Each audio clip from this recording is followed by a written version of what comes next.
میں نوجوان لڑکے اور لڑکیوں کا اکٹھے بیٹھ کر اللہ کا پاک کلام پڑھنا بھی ناجائز اور حرام.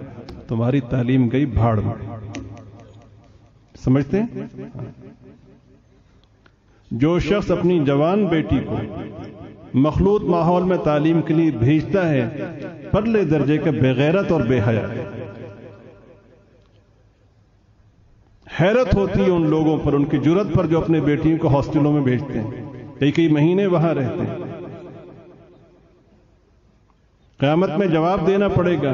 یہ امانت ہیں، یہ محمد صلی اللہ علیہ وسلم کی بیٹیاں ہیں جن کا ظہور تمہارے گھروں میں ہوا ہے. کل قیامت میں کیا منہ دکھاؤ گے؟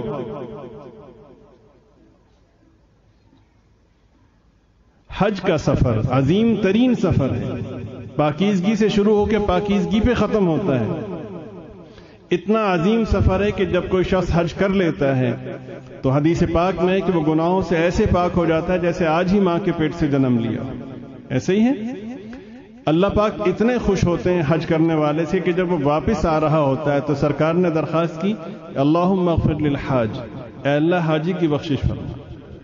اور اگلی درخواست کی وَلِمَنِ اسْتَغْفَرَ لَهُ الْحَاجِ، یا اللہ حاجی جس کے لیے دعا کرتا جائے ان سب کی بخشش فرما. ٹھیک ہے؟ ہوا کیا؟ ہوا یہ کہ ایک صحابی آپ صلی اللہ علیہ وسلم کے ساتھ جہاد میں شریک تھے. آپ صلی اللہ علیہ وسلم نے ان سے پوچھا کہ تمہاری اہلیہ، کہ جی وہ حج کے لیے گئے ہیں. حج کے لیے گئی ہیں، یونیورسٹی نہیں گئی تھی، ایسی تعلیم کے لیے نہیں گئی تھی جہاں تعلیم کے نام پر بے حیائی سکھائی جاتی. کہاں گئی تھی؟ اللہ کے گھر میں گئی تھی، جہاں ایک نماز کے پڑھنے پر 1,00,000 نمازوں کا ثواب، ایک قدم پہ لاکھوں نیکیاں ملتی ہیں، 1 روپے کے خرچ کرنے پر لاکھوں روپے خرچ کرنے کے برابر سے. ایسے ہی ہے. ایسی جگہ گئی تھی کہ آدمی کو جب جیسے ہی شعور میسر ہوتا ہے تب سے موت تک وہاں جانے کی تمنا کرتا اور بار بار کرتا. جہاں پاکیزگی سے بات شروع ہو کے پاکیزگی پہ ختم ہو.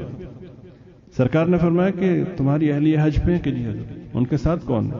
ساتھ تو فرمایا نہیں.